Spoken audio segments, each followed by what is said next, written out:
This is Brenda Boggs again. I just wanted to tell you a little bit about how my car deal went down today.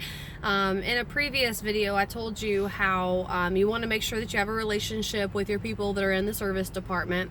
Well, I do have a relationship with people in the service department, and one of them sent me a screenshot yesterday of e-leads, and it had the customer's name and phone number and said, you know, this person's looking for a Highlander. We actually have that Highlander on the lot. The same, like, she wanted under 150,000 miles. She wanted it to be a certain price. She wanted a certain model. I mean, there's just a lot of peculiarities that she wanted, and this vehicle had all of them except for one. She wanted the all-wheel drive, and this one was just a front-wheel drive. So I'm actually in the vehicle right now. I'm going to get it gassed up. She's in finance, so we got plenty of time. They're not actually taking the vehicle home today. But, so she came in today on the appointment, and we took a look at the vehicle, and she's very type A personality. And I'm familiar with that personality. I don't have it, but I'm familiar with it. And she has a very good relationship, just having bought 2 vehicles at our dealership and having had all of the recommended services done on time, keeps all of her records, you know the type A personality kind. So she had a great relationship with Jason up in the service department at the Express, and so she wanted to know what his opinion was. So she and I test drove the vehicle. She liked everything about it, and then we drove the vehicle up to the Express, and he took it over and hiked it up on the lift, and she didn't look under the vehicle. She wouldn't know what she was looking for anyways, but he inspected it, and he just told her the truth. He said, these are things that are typically wrong with Highlanders that are 2011. This one doesn't have any of those problems. It does look like it is going to need a brake fluid exchange soon, and it's going to need its spark plugs. He said, so those are things that you can expect.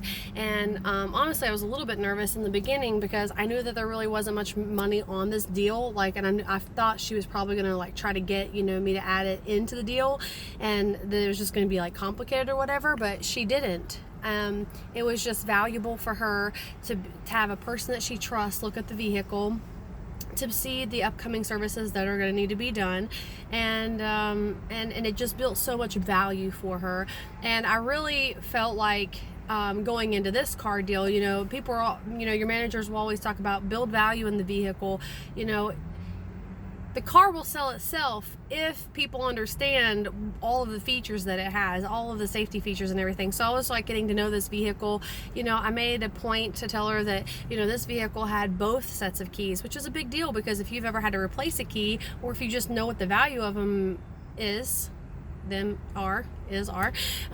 you know that it's about $300 for a key. It can be different prices, but then it's like $100 to program that key to your vehicle, so it's expensive. So I made sure I told her that this car, the person brought both of their keys, which is huge. And we told her how much money we put into the vehicle when we got it, that it had a brand new windshield because something had happened to the other one. And so this one has the JBL sound system. So I really tried to hit on those notes all along the way, not in an obnoxious in your face, I'm trying to tell you you're not getting a discount kind of way, but just I really hit on those things. This car is in excellent condition. This person took great care of it.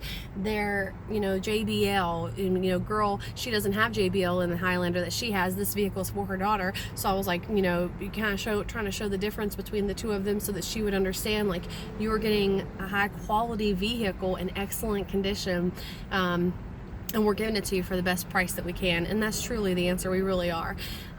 So that's how that went down today. So, don't be afraid if a customer wants to talk to one of their service people.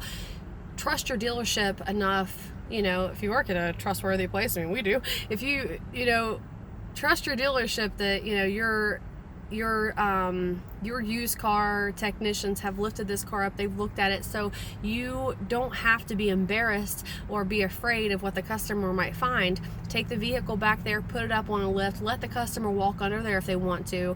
A couple of days ago, I sold a truck that had come from